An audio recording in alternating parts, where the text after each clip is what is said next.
Israel has renewed the fight in Gaza now that hostage negotiations have completely broken down with Hamas. Listen to what Brigadier General Amir Avivi has to say about all of this. We said it all along that Israel is not going to sit and wait while there is a ceasefire with no hostages released. It was obvious that if Hamas insists on not releasing hostages, the only option we'll have is to go back to fight, put military pressure, and push forward the goals of war. We want to bring back the hostages. We need to put more military pressure on Hamas in order to do that. And we also need to eradicate Hamas as a governmental and military entity. So as we predicted, it's happening in steps. We start with a very strong air attack. Many of the Hamas leaders were eliminated this morning, hundreds of Hamas terrorists killed and injured, and Israel will continue putting pressure in the coming days from the air, trying to bring Hamas to the stage where they agree to release hostages. According to what Witkoff presented, release immediately half of the hostages alive. We're talking about 11 hostages, and also hostages who are not alive. If they refuse, then we go to the next step. We amass the ground forces. And as I said all along, the day the ground forces will go into Gaza, this is going to be a decisive attack that will end only when the goals of war will be reached. We'll eradicate Hamas. It's a governmental and military entity. We'll bring back all the hostages, and we'll create a completely different reality in Gaza, pushing forward Trump's plan to relocate the Gazans. This is providing that the US and Israel sign agreements with countries who are willing to receive Gazans. Is the IDF going to be limited right now because the hostages are still there, and as such, there are certain areas that they won't attack? Does that limit the ability for the IDF to have a decisive victory? So there will be certain limitations, but we have to remember there are 22 hostages, not 251, that are alive. And this means that there might be a small area where Hamas will retreat to and will keep there the hostages, that Israel won't go in, but will surround the area and then pressure Hamas to release them. But the vast area of Gaza, the north, the south, Israel is not going to be limited. When Israel will go in, most of Gaza will be conquered to the stage where it will be obvious that it's game over. And what remains is to see how to release the remaining hostages. Israel is not giving up bringing every single hostage. They're going into Gaza doesn't mean we are giving our hostages. On the contrary, it means we are resolute in our intention to bring back all the hostages. And during this ceasefire, is there a major concern that Hamas spent all of the time reinforcing itself, learning IDF strategies, and now they're coming back with a renewed sense and a renewed capacity to fight back? Hamas has rebuilt itself. They brought into the organization thousands of terrorists and reinforced forces. They placed many improvised explosive devices all over Gaza. They debriefed the terrorists and learned how to fight better. But so did we. And we are coming more prepared, more ready, with much more munitions, with resolution. They are not going to be able to withstand IDF attack. Once we launch the attack, they're not going to be able to stop us. I hope and I expect the IDF to use every means available to secure our soldiers and do things in the right way, especially dealing with I would say, the main two tactical challenges the IDF is going to deal with is a lot of improvised explosive devices all over the place and anti-tank missiles. And we need to make sure that when the soldiers go in, we give them everything needed to succeed and be safe and secure. I think we have all the capabilities needed to do the job and do it well. And what about the issue of the humanitarian aid? What is the IDF's current thought on how aid will or will not be distributed to prevent Hamas from constantly having a flow of supplies? So this is a big change from what we saw before. Before we were forced to give Hamas aid, this really was the main issue that enabled Hamas to continue to control Gaza. At the moment, no aid is going into Gaza. As long as they don't give us hostages, no aid is going into Gaza. And looking ahead, what the IDF will do, it will conquer areas, control them, and then say to the Gazans, move into these areas that we are controlling. The aid will be given only in these areas. Every person that will move will be checked, will get an ID. They're going to be relocated to designated humanitarian zones controlled by the IDF. And inside these humanitarian zones, the international organizations will be able to operate. There will be some kind of local governance, maybe of the clans or somebody that will control the area. The IDF is not intending to deal with it ourselves. We're just going to surround them and control the area. And in this way, Hamas is not going to get any aid. Only women, children, people who will move into the humanitarian zone. Any men that will come to the humanitarian zone will be interrogated. We check if they are terrorists or not. We have the list. We know who are the terrorists. And this way, we're going to detach the Gazans from Hamas. We know that all Gazans are ideologically aligned with Hamas, but not all of them are active terrorists. So this is the way also to bring down Hamas. There will be areas that will be completely clean from Gaza, and they will be moved to other areas, let's say North Gaza.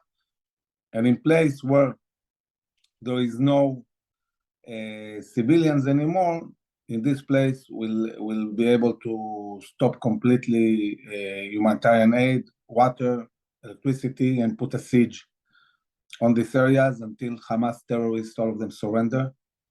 This might help the IDF reach faster the goals of war with less risk. So many times, when I talk about what is going to happen, people, mostly cynical people, ask me, okay, what changed? We have been fighting Gaza a year and a half. What's changed? Why is it going to look different? And I'm saying everything changed. There's not even one thing that is similar. At the beginning, when we went into Gaza, there was a big discussion. Do we conquer all of Gaza or not? Some generals, and we, by the way, also pushed to conquer immediately Gaza. But others said, no, we're going to do raids. Why? Because conquering Gaza requires a lot of forces and also staying there. And we all the time were worried about the fact that we need to move all the army at a certain stage to the north and fight Hezbollah. We didn't know what will be, what this war with Hezbollah will look like. It was obvious to us that Hezbollah is much bigger than Hamas, and it might be a much bigger war. So the thought was we need to keep the troops fresh and not put them all the time in the Gaza Strip. And the decision was made. 10 months of raids going in and out. We decreased Hamas capabilities dramatically, but we didn't reach goals of war. We knew that. Then we moved to the north. Now, north is stabilized. Lebanon, Syria are stabilized. We are strong there. We are sitting inside Syria, inside Lebanon. degraded them dramatically. Now we can focus on Gaza. The other issue is humanitarian aid, as you mentioned, Moshe. The policy changed completely. The other issue is munitions. Now we have plenty of munitions and we are ready for the full-scale attack. And we have the backup of the US. We are aligned with the policies. Everything changed. And this is why this attack is going to look completely different from anything we saw before. And what about the new head of the IDF, the chief of staff? Is that also a dramatic change in terms of how things will operate? Thank you for reminding me, Moshe. Indeed, it's the new Minister of Defense and the new Chief of Staff. Complete change in the atmosphere, the policy, everything. They are both the Minister of Defense and the Chief of Staff. They are really, really resolute in achieving the goals of war, conquering Gaza. They're not afraid of military control. They're not afraid, even if IDF soldiers will have to hand food to Gazans, whatever. They understand we need to conquer Gaza. This is a huge change compared to the former Chief of Staff and the former Minister of Defense. Both of them were opposed to conquering Gaza and therefore, in a way, opposed to reaching the goals of war. You cannot reach the goals of war without conquering Gaza. I said that on the 7th of October, 2023, the day Israel said, we want to eradicate Hamas as a governmental and military entity and make sure that never again there will be a terror army in Gaza, there is no way to reach these two goals without conquering completely the Gaza Strip. No way. Simply cannot be done. And therefore, we need to go in and win this war. It will be done gradually. We're going to hit Hamas extensively from the air, degrade them, and at a certain stage, if they don't agree to release hostages, we'll go in. If they agree to release hostages, we'll probably see a ceasefire again. We'll see hostages released. Yes, it will have a price, but we'll get our hostages, and then we'll go in and finish the job.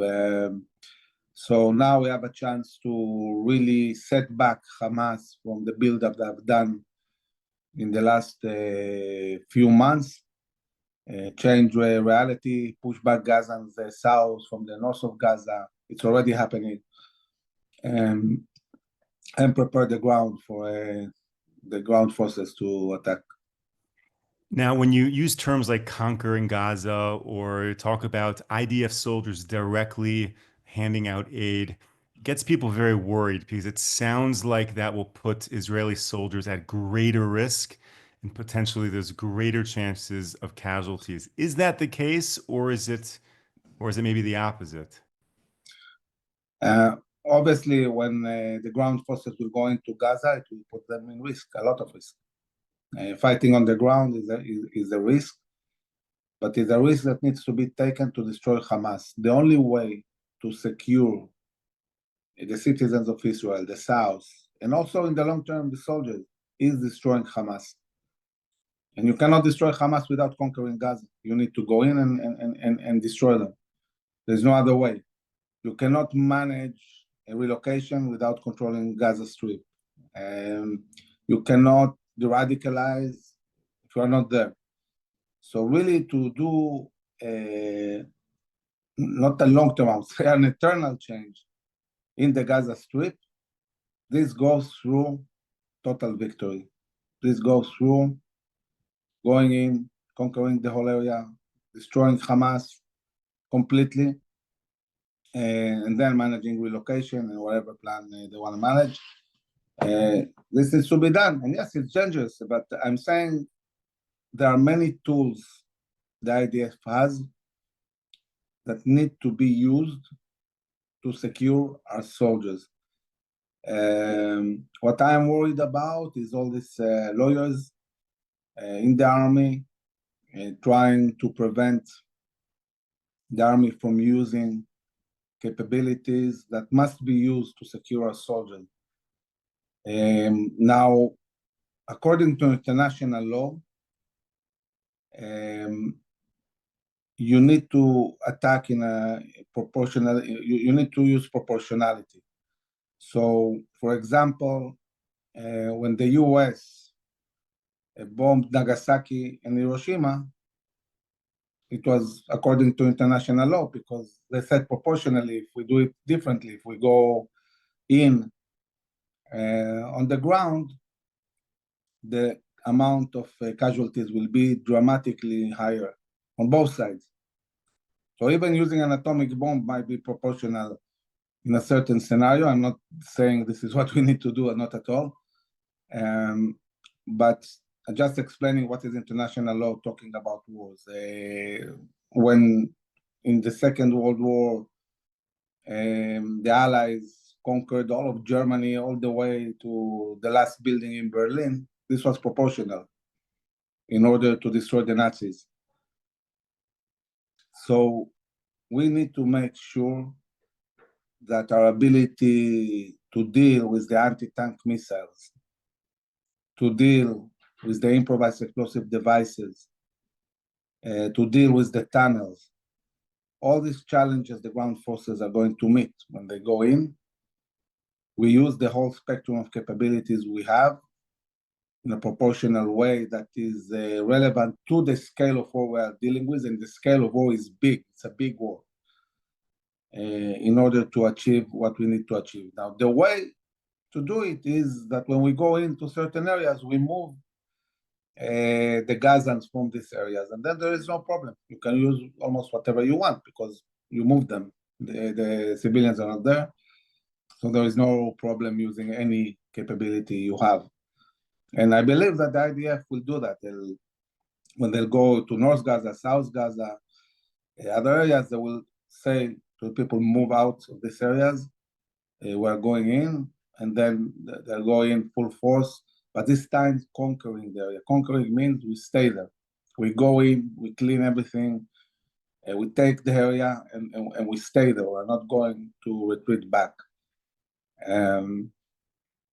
So we'll see this evolving, and as this is happening, we see the US attacking the Houthis, and I think there is a buildup that is being done, and readiness to the next step, and the next step is attacking Iran. Before we talk about Iran, just to give us a sense, in the beginning of the war, you told all of us that this is going to be a long war. It's not going to end overnight. And I'm curious now that the fighting is restarted on this level in Gaza, how much more is there to do? Are you able to give a percentage or an area of what was accomplished thus far in the war, and how much more area has to be conquered? How much more towns or how many more Hamas terrorists have to be eliminated?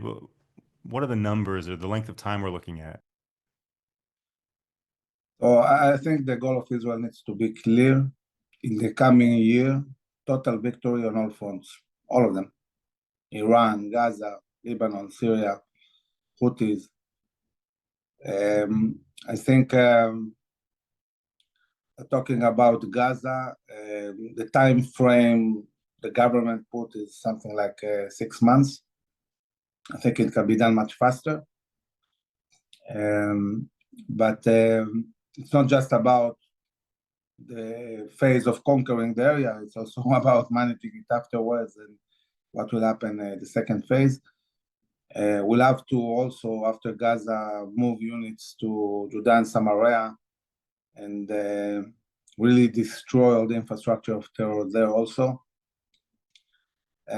So we'll have to see. It depends the way, the amount of forces that are going to be launched in Gaza, the plan, how sophisticated it will be.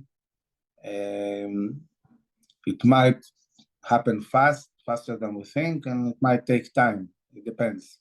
It's also because you have the other side. You don't know whether they'll surrender fast or not. We'll have to see. But definitely this coming year is going to be a complete strategic shift. We are supposed to see this year total victory on all fronts, peace agreements. As we speak, we have a delegation in Israel at the moment from Pakistan.